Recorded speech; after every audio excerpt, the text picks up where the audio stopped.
بسم الله الرحمن الرحيم. السلام عليكم ورحمة الله وبركاته.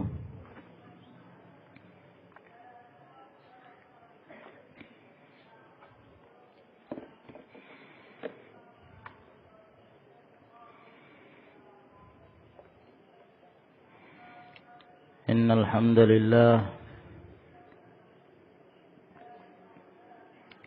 نحمده ونستعينه ونستغفره ونعوذ بالله من شرور أنفسنا ومن سيئات أعمالنا. من يهده الله فلا مضل له ومن يضلل فلا هادي له. وأشهد أن لا إله إلا الله وحده لا شريك له. وأشهد أن محمدا عبده ورسوله. وصلى الله عليه وعلى آله وأصحابه وسلم تسليما كثيرا. أما بعد، معاشر المسلمين، أعزنا الله وإياكم. Kita lanjutkan kembali pembacaan kita dari kitab Syarhun Nuniyah yang menjelaskan tentang Awsaful Jannah, sifat-sifat tempat yang kekal yang dipersiapkan bagi kaum yang bertakwa kepada Allah Subhanahu wa ta'ala. Pada pertemuan sebelumnya kita telah sampai kepada pembahasan kunci untuk membuka pintu surga. Bahwa di sana ada kunci yang harus dipersiapkan oleh setiap manusia apabila mereka hendak masuki surga. Masing-masing dari mereka, dan tidak boleh diwakili oleh yang lainnya. Masing-masing dari mereka harus memegang kunci tersebut. Dan kunci itu adalah La ilaha illallah.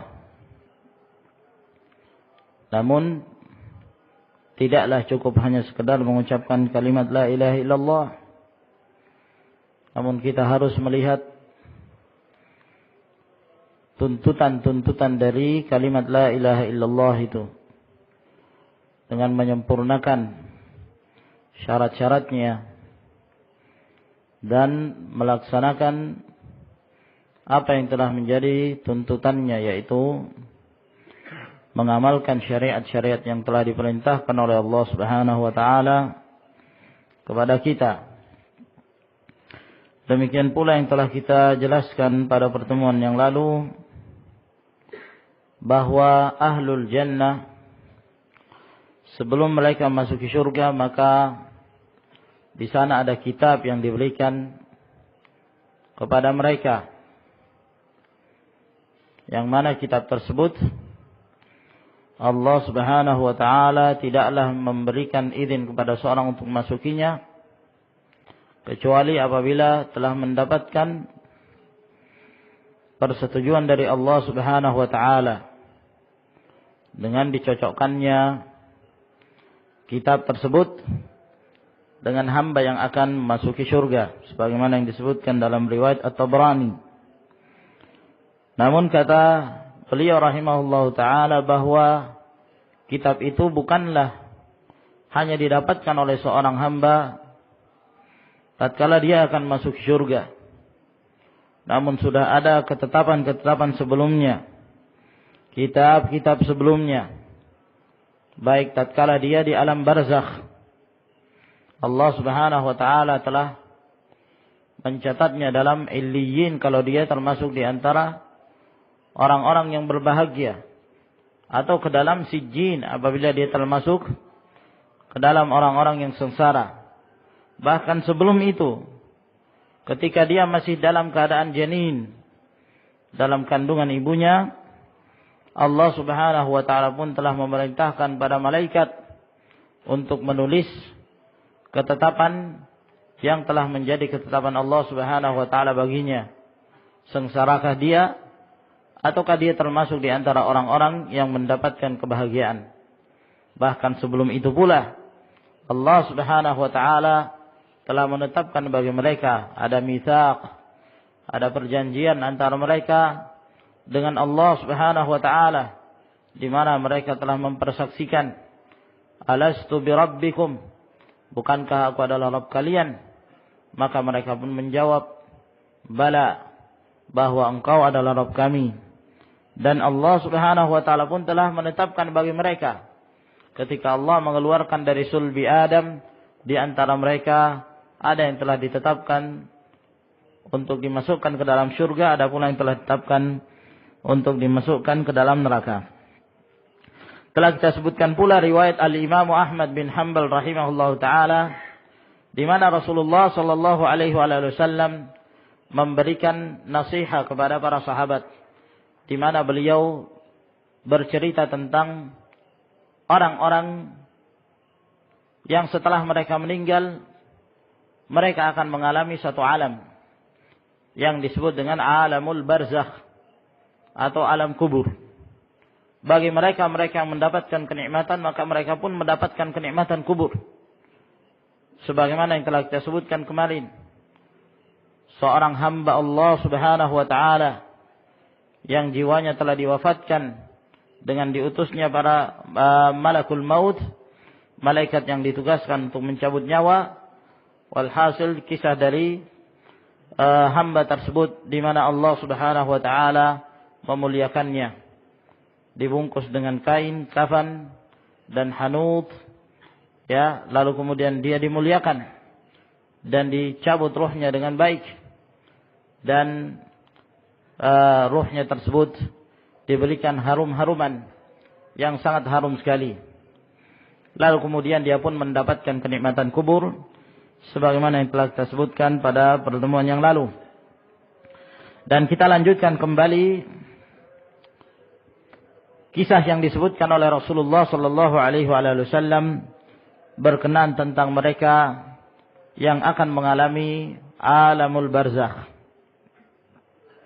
Kata beliau sallallahu alaihi wasallam, wa innal abdal kafir, adapun seorang hamba yang kafir, idza kana fi inqita'in minad dunya wa iqbalin 'ala al-akhirah, apabila dia telah terputus dari dunia dan dia memasuki gerbang akhirah.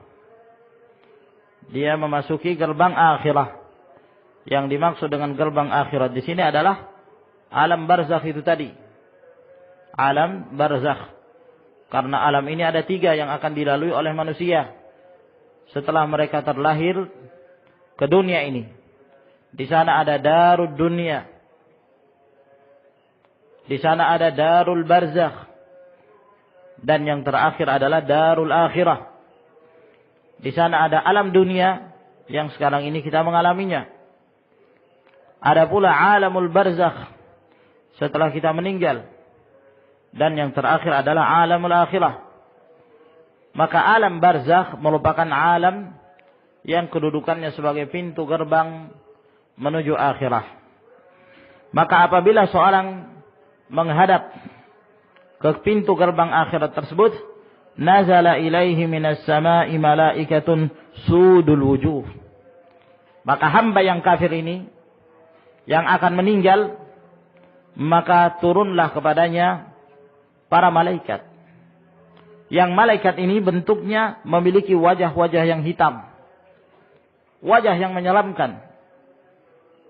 Sebagaimana yang telah kita sebutkan kemarin, bahwa apabila malaikat tersebut datang dalam keadaan berbentuk wajah yang sangat putih cerah, seakan-akan pada wajah mereka itu ada matahari yang bersinar, maka ini menunjukkan kebaikan bagi hamba tersebut. Dan tentunya ini termasuk alamul ghaib, yang wallahu a'lam bissawab tentang hakikat dari kejadian tersebut. Walhasil bahwa apabila yang datangi itu seorang hamba yang kafir, yang musyrik, bukan dari kalangan kaum muslimin, maka yang akan mencabut nyawa mereka adalah para malaikat yang hitam-hitam wajahnya. Ma'ahumul masuh fayajlisuna minhu maddal basar. Mereka sambil membawa al-masuh, kain yang kasar, bukan kain yang halus, kain yang kasar sekali, diberikan untuk ruh dan dipersiapkan untuk ruhnya si kafir ini tadi. Lalu mereka pun duduk darinya sejauh mata memandang. Thumma yaji'u malakul maut hatta yajlisa 'inda ra'sihi fayaqul. Lalu setelah itu datanglah malakul maut, malaikat yang akan mencabut nyawanya. Lalu dia pun duduk di sisi kepala dari si kafir itu tadi. Fayaqulu, lalu dia pun mengatakan, ayyatuhan nafsul khabithah, ukhruji ila sakhatin minallahi wa ghadab. Wahai jiwa yang jelek, wahai jiwa yang buruk, keluarlah kamu. Keluarlah kamu menuju kepada kemurkaan dari Allah subhanahu wa ta'ala dan kemarahannya. Qala fatughraqu fi jasadihi fayantazi'uha kama yuntaza'u as-saffudu minas sufil mablul.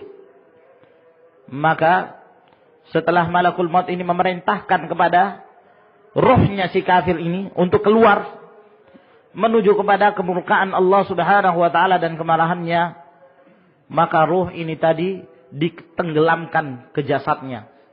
Jadi dipaksa untuk dimasukkan ke dalam jasadnya lagi. Ya, setelah ditenggelamkan sedalam-dalamnya, fayantazi'uha. Lalu kemudian ditarik oleh malakul maut ini dengan keras. Ya.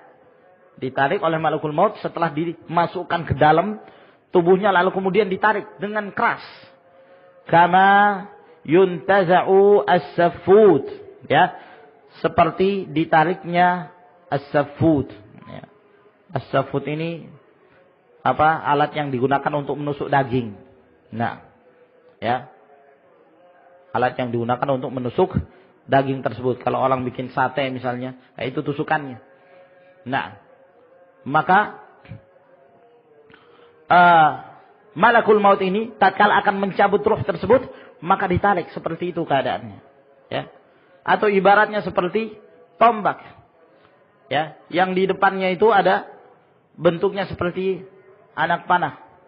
Ketika ditarik akan mengeluarkan dan akan menghamburkan dagingnya. Waliyadzubillah. Yang di sini digambarkan oleh Rasulullah sallallahu alaihi wasallam betapa sakitnya, betapa pedihnya seorang yang dibenci oleh Allah Subhanahu wa taala ini pada akhir hayatnya.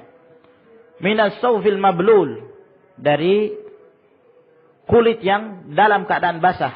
Ya. Seakan-akan tusuk itu ditarik, ya, dari dagingnya dalam keadaan kulitnya itu masih basah.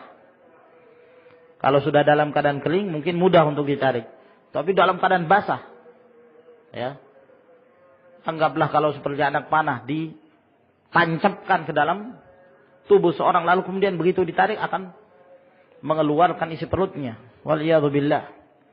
Fayakhudhuha.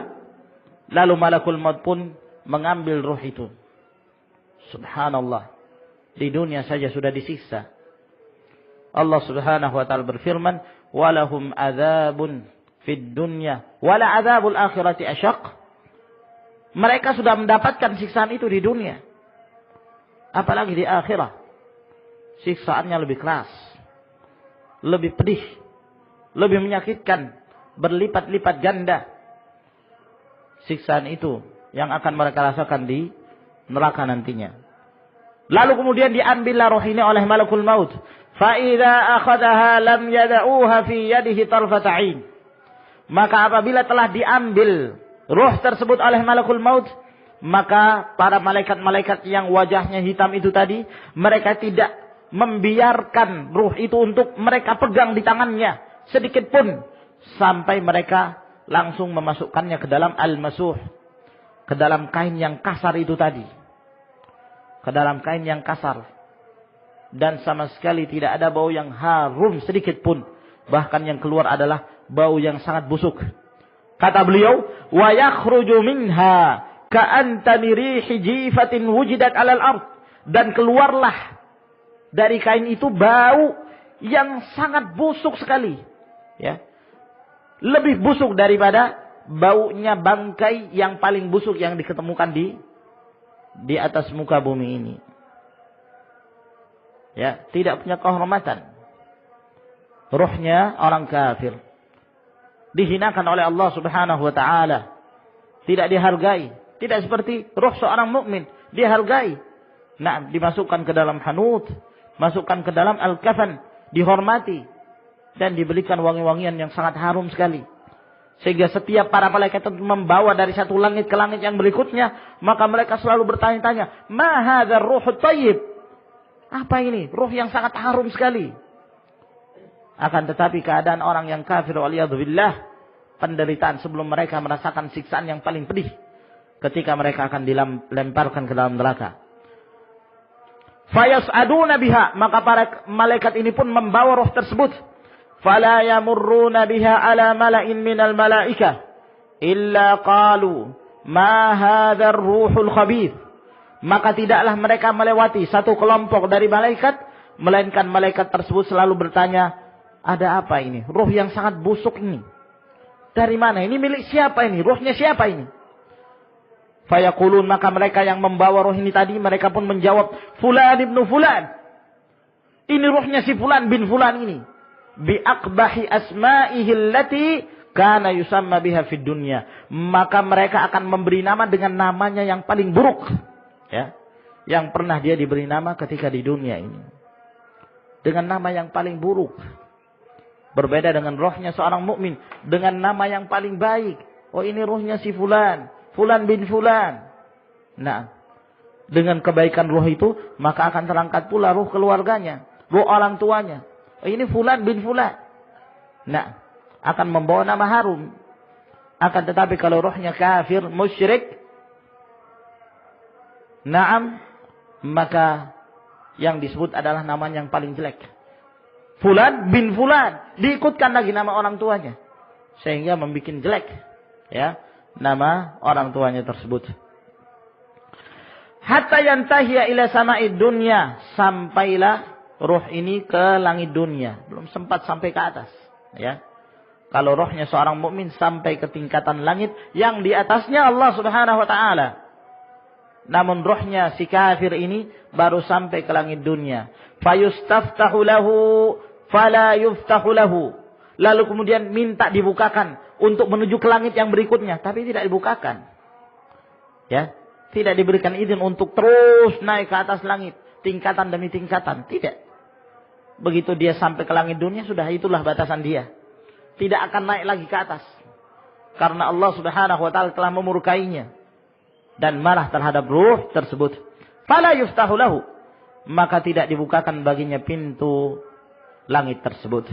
Tsumma qara'a Rasulullah sallallahu alaihi wasallam, lalu kemudian Rasulullah sallallahu alaihi wasallam membaca firman Allah yang terdapat dalam suratul A'raf ayat 40. La tufattahu lahum abwabus sama', tidaklah dibukakan bagi mereka pintu-pintu langit. Wala yadkhulunal jannah hatta yalijal jamalu fi sammil khiyat. Dan mereka tidak akan masuk ke dalam surga sampai seekor unta bisa masuk ke lubang jarum. Sampai seekor unta bisa masuk ke lubang jarum, baru mereka bisa masuk ke dalam surga. Kapan itu? Kapan seekor unta bisa masuk ke lubang jarum? Ya, tidak mungkin. Nah, mustahil. Maksudnya dia tidak akan masuk ke dalam surga. Disebabkan karena rohnya yang kafir musyrik. Wal'iyadhu billah. Nas'alullah azza wa jal as-salamah. Fayaqulullahu azza wa jal, maka Allah subhanahu wa ta'ala pun berfirman, Uktubu kitabahu fi sijjin fil ardi sufla. Tulis nama dia di dalam as-sijjin. Menunjukkan kesengsaraan. Di bumi yang paling bawah. Ya. Jadi kalau rohnya orang kafir itu direndahkan serendah-rendahnya. Sebagaimana tempat nasibnya nanti di hari kiamat kelak. Ya, di bawah bumi, paling dasar. Itulah neraka. Wa tutrahu ruhuhu tarha, dan dilemparkan, ya, dicampakkan rohnya begitu saja. Tidak diperhatikan, tidak ada kehormatan bagi rohnya orang-orang kafir. Tsumma qara'a Rasulullah sallallahu alaihi wasallam. Kemudian setelah itu Rasulullah sallallahu alaihi wasallam membaca firman Allah dalam surah Al-Hajj ayat 31. Wa may yusyrik billah faka'annama kharra minas sama' fatakhtafuhu at-tayru aw tahwi bihi ar-rihu fi makanin sahiq. Barang siapa yang menyekutukan Allah, maka seakan-akan dia itu jatuh dari langit. Binasa. Jatuh dari langit. Nah. Ketika dia jatuh dari langit, dilemparkan begitu saja, dicampakkan rohnya, lalu disambar oleh burung. Ya. Ataukah dia akan dilemparkan oleh angin, lalu kemudian dilemparkan dan dibawa ke tempat yang sangat jauh sekali. Yakni hina. Tidak ada kehormatan. Tidak ada yang memperdulikan. Nah, kebinasaan. Itu sebelum mereka merasakan siksaan akhir, waliyadzubillah. Siksaan di dunia, siksaan di alam barzakh, siksaan demi siksaan. Setelah dia mati, penderitaan. Di atas penderitaan terus menerus demikian. Allah Subhanahu wa taala berfirman tentang Firaun dan para pengikutnya, "An-naru yu'raduna 'alaiha ghuduwan wa 'ashiyya. Wa yauma taqumu as-sa'atu adkhilu ala fir'aun asyaddal 'adzab." Neraka terus diperlihatkan mereka. Ya. Melihat neraka sekali saja sudah dalam keadaan ngeri sekali. Penderitaan. Ini diperlihatkan pagi sore terus. Setiap hari dihadapkan pada mereka di alam kuburnya mereka. Sampai sekarang ini Firaun dan para pengikutnya terus mereka merasakan siksaan itu di alam barzakh. Ketika tegak hari kiamat nanti lebih pedih lagi siksaannya. Lemparkan mereka ke dalam neraka, waliyadzubillah. Fatu'adu ruhuhu fi jasadi. Lalu kemudian dikembalikan rohnya si kafir itu tadi ke dalam jasadnya. Wa ya'tihi malakan. Lalu kemudian dua malaikat pun mendatangnya. Fayujlisanihi fayaqulani lah. Lalu mendudukkannya dan keduanya bertanya kepada dia, "Man rabbuk?" Siapa Rabbmu? Fayaqul, maka dia menjawab, la adri. Saya tidak tahu. Ditanya, "Man rabbuk?" Saya tidak tahu. Gak bisa menjawab. Jangan terfikirkan oleh kita, ya ikhwan, bahwa gampang kalau cuma ditanya, "Man rabbuk?" Pertanyaan TK. Gampang ini jawabannya. Rabbi Allah, Nabi Muhammad, dinil Islam. Tapi permasalahannya, ikhwan, permasalahan amalan. Seseorang mudah dan sulitnya dia akan menjawab pertanyaan tersebut tergantung dari amalan salehnya. Dari amalan salehnya dia. Apabila dia kafir, dia tidak akan bisa menjawab. Walaupun dia menghafalnya 1000 kali. Seperti dia membaca surah Al-Fatihah misalnya. Tapi kalau dia kafir, keluar dari Islam, murtad, waliyadzubillah, maka dia tidak akan mampu. Dia akan selalu mengatakan, la adri. Aduh, saya tidak tahu. Saya tidak tahu. Nas'alullah salamah. Fayaqulani lahu, lalu kemudian keduanya bertanya lagi kepada dia. Ma hadzal rajulul ladzi bu'itsa fikum? Siapa laki-laki yang diutus di tengah-tengah kalian? Fayaqulu la adri. Dia lagi-lagi mengatakan, aduh saya tidak tahu. Fayunadi munadi minas sama'. Maka terdengarlah teriakan dari langit. An kadzaba abdi, menyatakan telah dusta hambaku. Fa'afrishuhu minan nar, maka bentangkan dia dari neraka. Waftahu lahu baban ilan nar, dan bukakan baginya pintu menuju neraka. Ini akan diperlihatkan terus. Di alam barzah dia akan melihat di mana nasibnya nanti dari neraka itu, waliyadzubillah. Fayatihi min harriha wa sumumiha wa yadhiqu alaihi qabruhu hatta takhtalifa adla'uh. Ya. Maka datanglah panasnya dan racunnya. Neraka itu akan mendatangi kuburannya, tempat di mana dia tinggal di situ. Dan akan disempitkan kuburannya sampai hancur tulang belulangnya, tulang rusuknya hancur semua. Karena dihimpit kuburan itu. Ya. Lah tapi kenapa ada kuburan orang kafir tetap saja sehat-sehat saja di laboratorium? Nah, mungkin ada yang mengatakan seperti itu. Ikhwani fiddin azakumullah, sekali lagi kita mengatakan bahwa alam barzakh itu adalah alam yang sama sekali tertutup bagi kita. Kita tidak mengetahuinya sama sekali. Itu alam gaib, alam tersendiri. Ya. Yang di luar pengetahuan kita. Kapan kita mau tahu? Setelah kita mati. Kita akan mengalami alam tersebut. Nah. Seseorang tetap mendapatkan kenikmatan kubur walaupun secara zahir kita melihat dia berada di kuburannya dengan ukuran yang sesuai dengan tubuhnya. Dan seseorang akan tetap merasakan siksaan kubur, azabul qabr, walaupun dia ditempatkan di tempat yang enak, ya, yang ber-AC, ataukah di laboratorium, atau tempat peti jenazah. Dalam keadaan kita melihat jenazahnya biasa-biasa saja. Permasalahan-permasalahan gaib, ya, di luar dari kemampuan kita untuk mengetahuinya. Sebagai contoh saja, ya, untuk membuktikan akan kebenaran itu, dan kita sebagai seorang muslim tentunya wajib beriman pada perkara-perkara yang gaib. Namun sebagai contoh, sebagai pendekatan untuk meyakini hal tersebut, kita di dunia ini terkadang kita tidur dan bermimpi, ya kan? Coba, di antara kita ada yang bermimpi enak, ada yang bermimpi menakutkan, ya. Kadang-kadang dia bermimpi dikejar oleh makhluk yang sangat menyeramkan, hitam misalnya.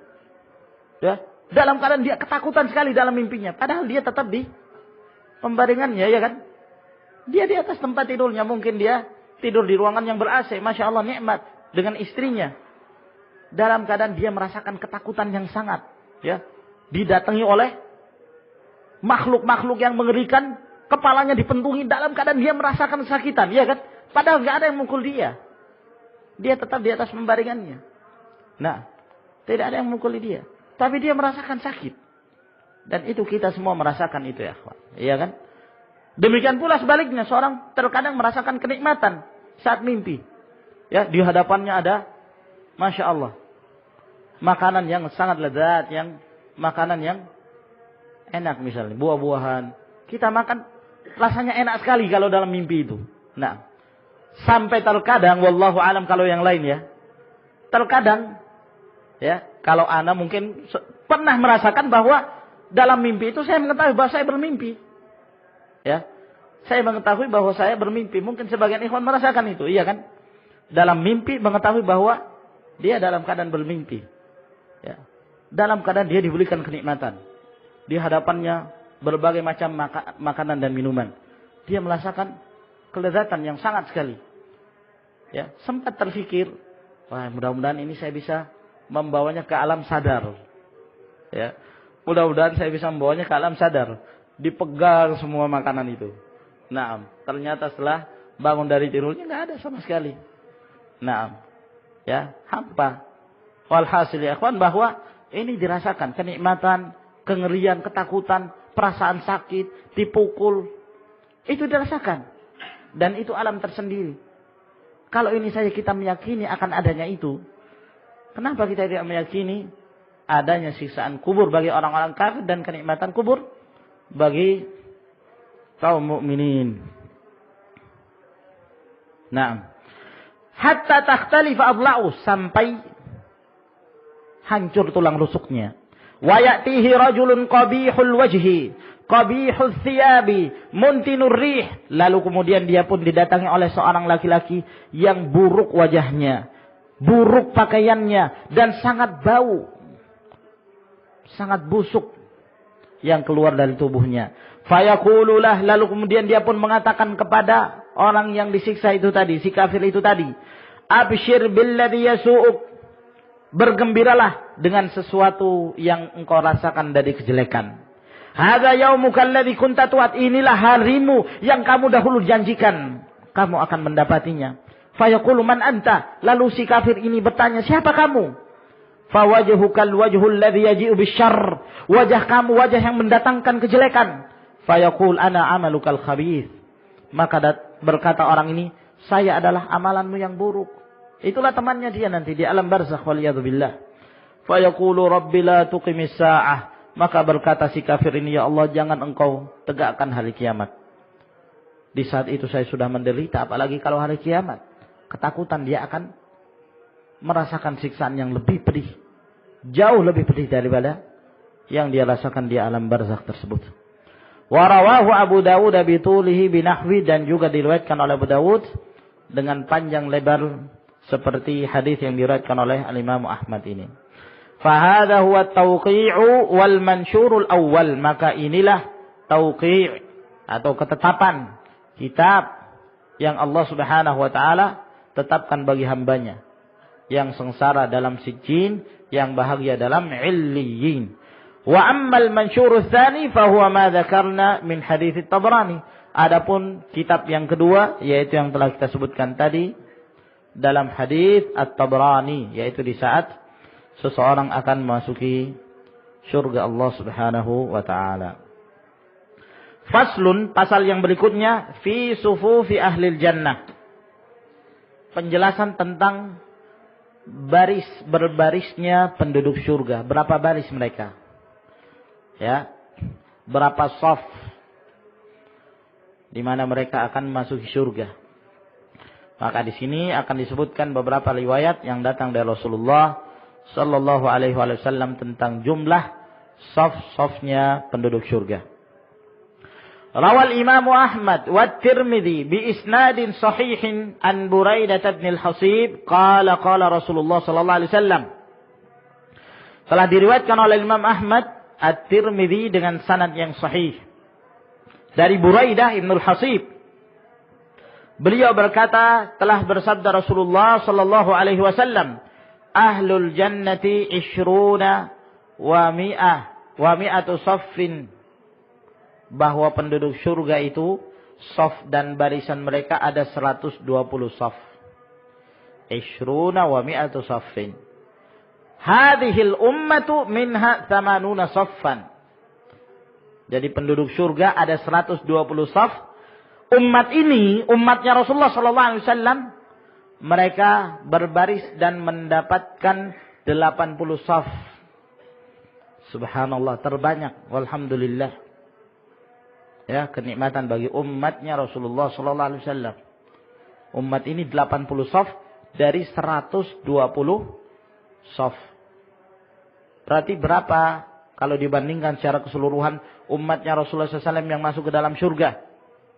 Berapa? Berapa persen? Hah? 2/3. Iya kan? 2/3. Nah, 80/120. Nah. Walihadzal hadits syawahid. Hadis yang pertama yang kita sebutkan tadi sahih, ya, disahihkan oleh Al-Albani rahimahullah. Dan hadis ini memiliki penguat-penguat dari jalan yang lain.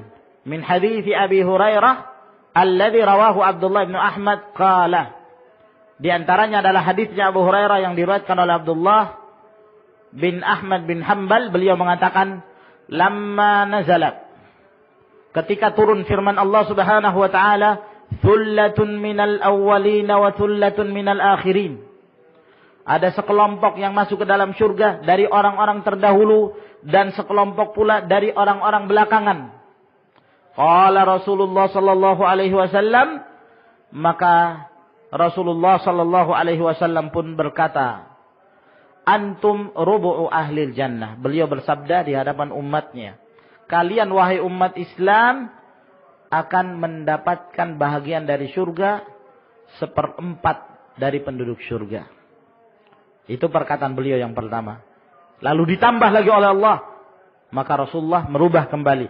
Antum thuluthu ahlil jannah. Kalian bahkan 1/3 penduduk surga. 1/3 penduduk surga. Kemudian ditambah lagi oleh Allah, antum nisfu ahlil jannah. Kalian menjadi setengah penduduk surga. Ya, setengahnya berarti 50%. Ditambah lagi oleh Allah Subhanahu wa taala, antum thulutsa ahlil jannah. kalian itu 2/3 penduduk surga dibandingkan dengan umat-umat yang lainnya. Qala Tabrani tafarrada bi raf'ihi Ibnu al-Mubarak an Ats-Tsauri, telah bersendiri dalam menyebutkannya secara marfu' Abdullah bin Mubarak dari Sufyan Ats-Tsauri. Walahu syahidun aidan min hadits Ibnu Mas'ud 'inda Tabrani qala. Ada penguat lagi dari jalan yang lain, yaitu hadisnya Abdullah bin Mas'ud yang diriwayatkan oleh Tabrani. Beliau berkata, qala Rasulullah sallallahu alaihi wasallam. Telah bersabda Rasulullah sallallahu alaihi wasallam, "Kaifa antum wa rubu'ul jannati lakum wa lisairin nasi 3/4." Bagaimana kalian wahai umat Islam, wahai umatnya Rasulullah sallallahu alaihi wasallam? Di saat kalian mendapatkan 1/4 surga, 1/4 dari penduduk surga itu untuk kalian, sedangkan 3/4 itu akan didapatkan oleh umat-umat sebelum kalian. Gimana kalian? Qalu, kata para sahabat, Allahu wa rasuluhu a'lam. Allah dan Rasulnya lebih mengetahui. Ya, mau apa lagi kalau sudah mendapatkan itu? Lah itu sudah menjadi ketetapan Allah Subhanahu wa taala. Lalu kemudian Rasulullah bertanya lagi, "Kaifa antum wa thuluthuha?" Bagaimana kalian di saat kalian menjadi 1/3 penduduk surga dibandingkan umat-umat sebelumnya? Qalu dzaka aktsar, kata para sahabat, wah itu lebih banyak lagi. Ya, lebih banyak dari sebelumnya. Qala kaifa wasyatru lakum? Lalu kata Rasulullah SAW lagi, gimana menurut kalian kalau kalian menjadi setengah penduduk surga? Qalu dzaka aktsar, kata para sahabat, nah, itu lebih banyak lagi dari sebelumnya. Faqala Rasulullah sallallahu alaihi wasallam, maka Rasulullah SAW pun bersabda, ahlul jannati 20 wa 100 saf, lakum minha 80 saffa. Penduduk surga itu ada 120 barisan. Kalian akan menguasai 80 saf. Kalian berada di 80 barisan. Berarti bukan hanya setengah. Kemudian ditambah lagi oleh Rasulullah sallallahu alaihi wasallam. Wa rawahu Tabrani aidan an hibri hadhihi al-ummati Abdullah bin Abbas radhiyallahu anhuma. Juga diriwayatkan oleh Tabrani seperti ini dari Abdullah bin Abbas radhiyallahu anhuma. Namun dalam sanadnya ada seorang perawi yang bernama Khalid bin Yazid Al-Bajali dan perawi ini dibicarakan. Wa warada fi sahihaini min hadits Abdullah bin Mas'ud qala Rasulullah sallallahu alaihi wasallam. Dan disebutkan pula dalam riwayat Bukhari dan Muslim dari hadis Abdullah bin Mas'ud, beliau berkata, telah bersabda Rasulullah sallallahu alaihi wasallam, "Amatarlauna an takunu rubu'a ahlil jannah?" Apakah kalian ridha di saat kalian menjadi 1/4 penduduk surga? Fakabbarna, kami pun bertakbir mendengarkan itu. 1/4, alhamdulillah. Ya. Tsumma qala, lalu kata Rasulullah SAW lagi, "Amatarlauna an takunu thulutsa ahlil jannah?" Apakah kalian tidak ridha untuk kalian menjadi 1/3 dari penduduk surga? Fakabbarna, kami bertakbir lagi, ya, menunjukkan rasa bangga dan syukur kepada Allah Subhanahu wa taala. Tsumma qala, kemudian Rasulullah SAW mengatakan, "Inni la arju an takunu syatra ahlil jannah." Sesungguhnya aku mengharapkan kalian menjadi setengahnya penduduk surga. Ini harapan Rasulullah SAW. Namun ternyata yang menjadi kenyataan adalah umat ini lebih dari setengah. Mereka 2/3 dibanding umat sebelumnya. Wa sa'ukhbirukum an dzalik. Dan saya kabarkan kepada kalian tentang hal itu. Mal muslimuna fil kuffar illa kasya'ratin bayda. Ketahuilah, kata beliau, tidaklah kaum muslimin itu dibandingkan dengan jumlahnya orang-orang kafir, melainkan kedudukan kaum muslimin atau jumlahnya kaum muslimin itu seperti rambut putih atau bulu yang putih, ya, pada seekor kerbau yang berwarna hitam. Ini satu bulu yang putih sendirian, ya, yang terasingkan dari kerbau atau sapi yang berwarna hitam. Ini cuma satu bulu saja. Ya, ini sungguh sangat sedikit kaum muslimin. Ya. Dan sungguh sangat banyak sekali orang-orang kafir. Nah, menunjukkan kafiran sebelum diutusnya Rasulullah SAW masih lebih banyak lagi. Nah, au kasyaratin bayda fi thawrin abyad, atau sebaliknya, kedudukannya kaum muslimin itu seperti rambut sehelai rambut atau sehelai bulu yang berwarna hitam pada seekor sapi yang berwarna putih. Ya. Seluruhnya itu satu badannya semua orang-orang kafir, sedangkan sehelai rambut itulah muslim. Ya. Menunjukkan sedikitnya, minoritasnya. Wa in tuti aktsara man fil ardi yudilluka an sabilillah. Jika kalian mengikuti mayoritas dari manusia ini, mereka akan menyesatkan kalian dari jalan Allah Subhanahu wa taala. Wala tanafi baina hadzal hadits wa baina ma sabaqa min kaunihim thulutsa ahlil jannah. Dan tidak ada pertentangan antara hadis ini dengan hadis yang sebelumnya, bahwa kedudukan atau jumlah penduduk atau jumlah kaum muslim yang akan masuk ke dalam syurga itu 2/3 dibandingkan umat-umat sebelumnya. Li'annahu sallallahu alaihi wasallam raja awalan an yakunu syatra ahlil jannah. Karena Nabi SAW pada awalnya mengharapkan agar umat ini menjadi setengahnya penduduk syurga. Fa'atahu Allah subhanahu raja'ah. Maka Allah memberikan harapan yang diinginkan oleh Nabi SAW. Wa zada alaihi sudusan akhar. Namun ditambah lagi oleh Allah 1/6 berikutnya. Wa fadlullahi wasi'un. Wa huwa subhanahu wa ta'ala dzul judi wal ihsan. Dan keutamaan Allah itu sangat luas sekali. Allah subhanahu wa ta'ala Maha dermawan dan maha memiliki berbagai macam kebaikan. Faslun fi sifati awwali zumratin tadkhulul jannah. Pasal yang berikutnya, sifat kelompok yang pertama yang akan memasuki surga. Bagaimana keadaan mereka? Ya, ini penting untuk kita ketahui. Ya. Sebagai targhib untuk mendorong kita. Semoga Allah Subhanahu wa taala memasukkan kita di antara mereka. Jaa fi sahihain min hadits Hammam bin Munabbih an Abi Hurairah radhiyallahu anhu qala. Telah disebutkan dalam riwayat Bukhari dan Muslim dari hadits Hammam bin Munabbih dari Abu Hurairah radhiyallahu anhu berkata, qala Rasulullah sallallahu alaihi wasallam. Telah bersabda Rasulullah sallallahu alaihi wasallam, awwalu zumratin talijul jannata. Kelompok yang pertama yang masuk ke dalam syurga, suratuhum ala suwaril qamar lailatal badr. Wajah-wajah mereka itu seperti bulan di malam bulan purnama. Yakni bercahayanya wajah-wajah mereka dan terangnya menunjukkan kenikmatan yang Allah berikan kepada mereka. Wujuhu yawma idzin nadhirah. Wajah-wajah mereka pada waktu itu dalam keadaan bercahaya. Ya. Lailatul Badr, seperti bulan di malam bulan purnama. La yabsuquna fiha, mereka tidak meludah di dalam surga itu. Jadi enggak ada ludah, enggak ada lagi seperti sekarang tuh. Ada. Nah. Wala yatamakhatuna fiha, mereka tidak diserang flu. Ya. Jadi enggak ada ingusnya, ya. Mereka tidak mau kayak seperti dunia ini jorok betul rasanya kita, ya. Ketika mendengarkan hadis Nabi SAW menjelaskan tentang keadaan penduduk surga, malu sendiri kita. Nah, berarti memang kita ini jorok betul. Nah, penuh dengan kotoran gitu, dari ujung rambut sampai ujung kaki, semua ada kotorannya. Di rambutnya ada ketombenya, ya. Sampai di kaki ada tai kukunya. Allahul musta'an.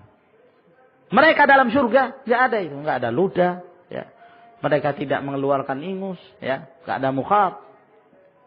Wala yataghawwatuna fiha, mereka tidak buang air lagi di surga itu, ya. Jadi makan seenaknya, mau minum seenaknya. Mau bergaul dengan bidadari, bergaul seenaknya.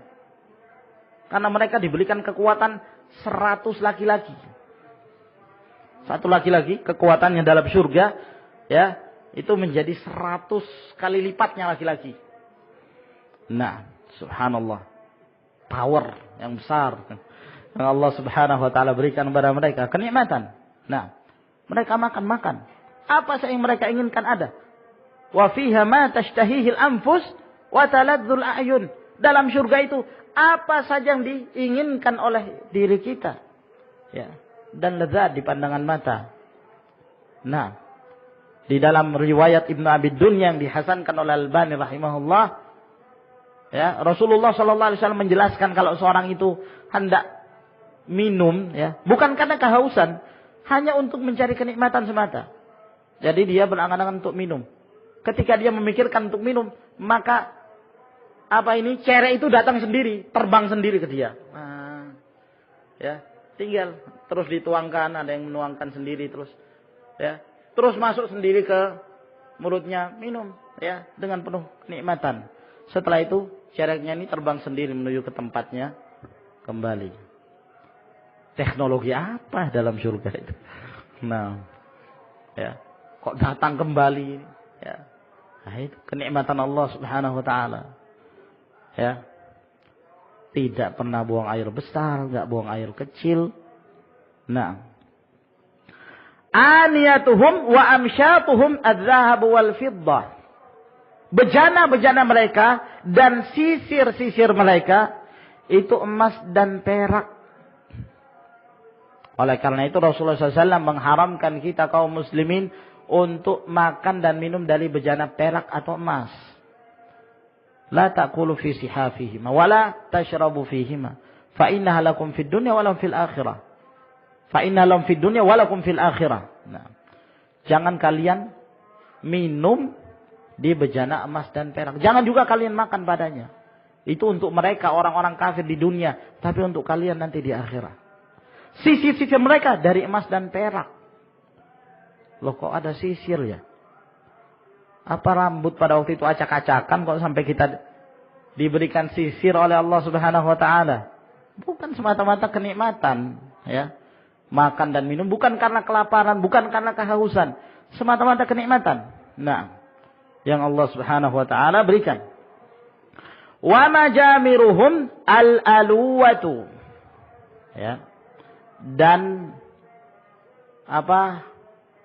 majamir dari majmarah. Bukhar, dupa. Apa itu? Yang biasanya dibakar itu kalau. Ya. Kalau dibilang kemenyan kok kayak dukun gitu. Nah, ya. Bukhar. Nah, itu namanya mabkhar. Nah, sesuatu yang digunakan untuk mengharumkan ruangan, ya, dan yang semisalnya. Nah, itu dari al-aluwah. Al-aluwah itu sejenis kayu yang digunakan untuk mengharumkan. Nah, kalau seperti di Indonesia namanya apa, ikhwan? Kayu apa itu? Gaharu, ya. Wallahu a'lam apakah itu yang dimaksud.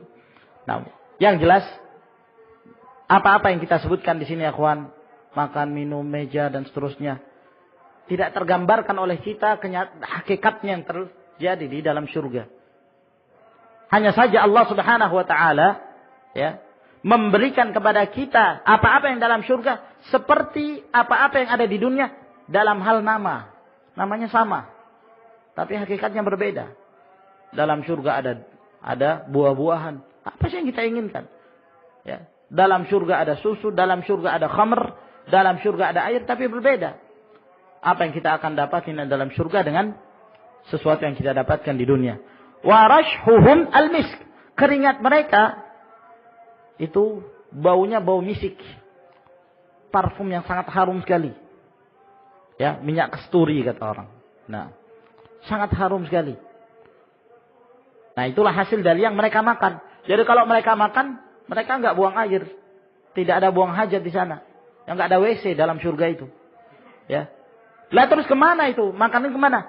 Berubah menjadi keringat dan keringat itu menjadi harum sekali. Jadi misik. Nah, walikulli wahidin minhum zaujatan. Dan masing-masing dari setiap mereka masing-masing poligami. Minimal istrinya 2. Ya. Jadi dalam surga itu enggak ada yang monogami, enggak ada. Enggak ada yang cuma punya 1, enggak ada.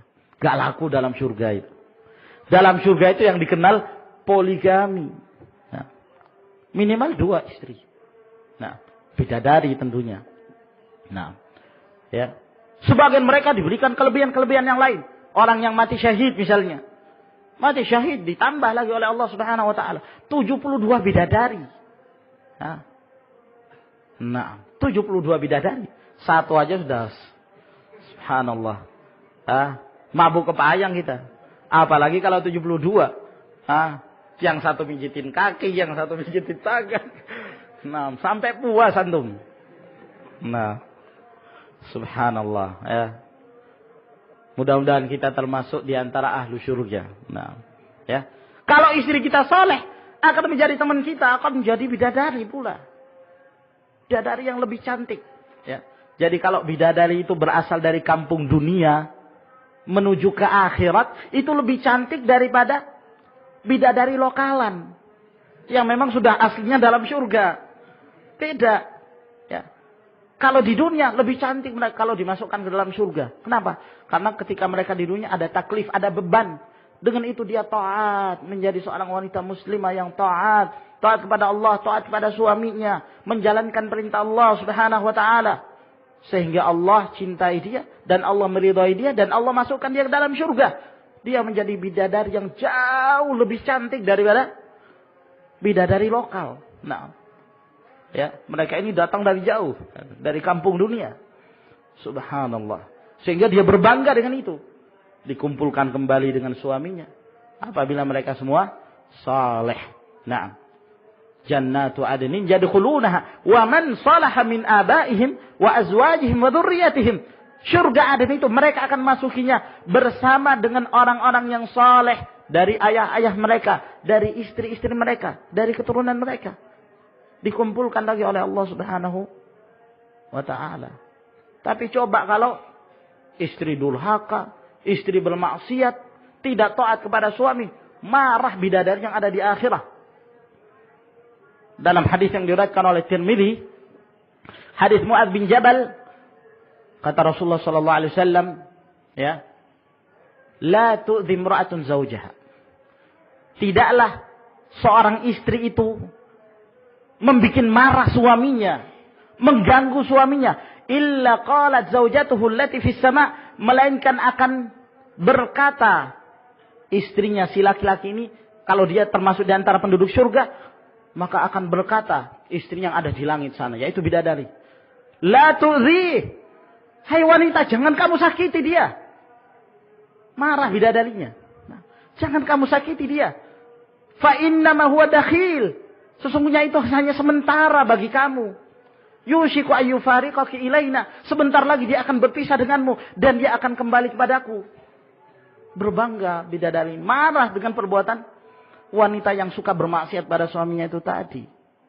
Ya, yang suka mengganggu suami. Maka ikhwani fiddin azakumullah.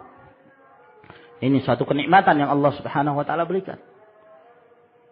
Nah, hadis ini juga dijadikan dalil oleh Abu Hurairah radhiyallahu taala anhu bahwa jumlah wanita di dalam neraka, di dalam surga itu lebih banyak, ya. Sebagaimana jumlah penduduk terbanyak yang di dalam neraka wanita, ya, karena disebut oleh Nabi SAW di dalam surga juga jumlah penduduk yang terbanyak adalah wanita juga. Nah, karena kenapa? Setiap laki-laki pasti memiliki 2. Itu minimal. Minimal 2. Nah, berarti minimal 2 kali lipat. Ya. Sebagian mereka ada yang 1 orang 72. Subhanallah. Ya, berarti ini menunjukkan bahwa jumlah para wanita dalam surga pun lebih banyak daripada laki-laki. Yura mukhusaqihima min wara'il lahmi minal husni, yang kelihatan, ya, sum-sum, ya, yang ada di betisnya itu, yang ada di belakang dagingnya, disebabkan karena sangat cantiknya bidadari itu. Tahu sumsum ya? Ya, daging, kulit, setelah kulit daging, setelah daging apa? Tulang, dalam tulang itu apa? Sumsumnya. Biasanya kalau orang makan sop konro, ya, nah itu dalamnya itu ada, ya, ada yang diisap itu. Nah, itu namanya sumsum. Nah, itu terlihat, subhanallah. Kelihatan dari luar. Kif? Gambarannya kayak apa itu? Kalau pikiran kita sekarang, wah, mengerikan ini. Nah, tapi kata Rasulullah SAW, minal husni, dari kecantikannya. Ya. Jadi jangan digambarkan jelek-jelek yang ada dalam surga itu. Semuanya penuh dengan kenikmatan. Ya. Mungkin di antara kita ada yang pernah melihat seorang wanita yang paling cantik, ya, di muka bumi ini. Menurut dia, dalam surga itu jauh lebih cantik. Secantik-cantiknya wanita dunia, ya juga buang air besar, ya kan? Ya. Kalau kenyangnya buang air besar, buang air kecil, ya kadang-kadang kentut. Nah, ya bau juga kentutnya, iya. Nah, kalau nggak mandi ya busuk juga. Walaupun dia dianggap sebagai apa istilahnya? Putri kecantikan misalnya. Nah, nggak ada apa-apanya dibandingkan dengan wanita surga. Kalau wanita surga, walahum fiha azwajun mutahharah. Mereka akan mendapatkan istri-istri yang disucikan. Tidak haid, nggak nifas, ya. Nggak buang air besar, nggak buang air kecil, nggak ada kotoran sama sekali. La ikhtilafa bainahum wa la tabaghud. Qulubuhum ala qalbi rajulin wahidin. Tidak ada perselisihan di antara mereka. Jadi tidak ada lagi hasad menghasad, dengki mendengki dalam surga, tidak ada. Hati mereka itu sama seperti hatinya satu orang. Ya, ini nggak ada lagi pertengkaran, ya. Cekcok sama tetangga bisa nggak ada. Nah, tetangga ini tengkar sama yang sana, nggak ada lagi. Nah, mereka semua hatinya satu, ya, jauh dari sifat-sifat yang tercela. Yusabbihuna Allah bukratan wa ashiya. Mereka bertasbih, memuji Allah Subhanahu wa taala di pagi dan sore hari. Bertasbihnya ini, ikhwan, bukan beban, ya, bukan perintah dari Allah Subhanahu wa taala, tapi bertasbihnya mereka, ya, ibaratnya seperti sudah menjadi sesuatu yang, ya, berjalan dengan sendirinya, sama seperti nafas. Nafas terus, kita bernafas. Maka demikian pula tasbihnya ahlul jannah. Bukan karena beban yang Allah Subhanahu wa taala berikan, namun karena itu sudah berjalan dengan sendiri, mereka selalu bertasbih memuji Allah Subhanahu wa taala.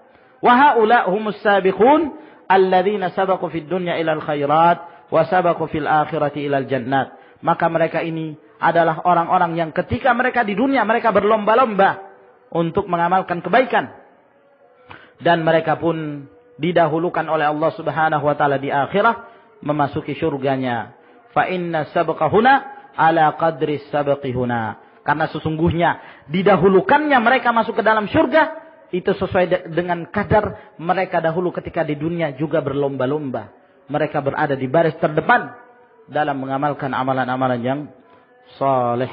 Nas'alullah Subhanahu wa taala ay yaj'alana min ahlil jannah. Sampai di sini insyaallah taala yang kita jelaskan dari kitab ini, dan insyaallah taala kita lanjutkan di pertemuan yang berikutnya.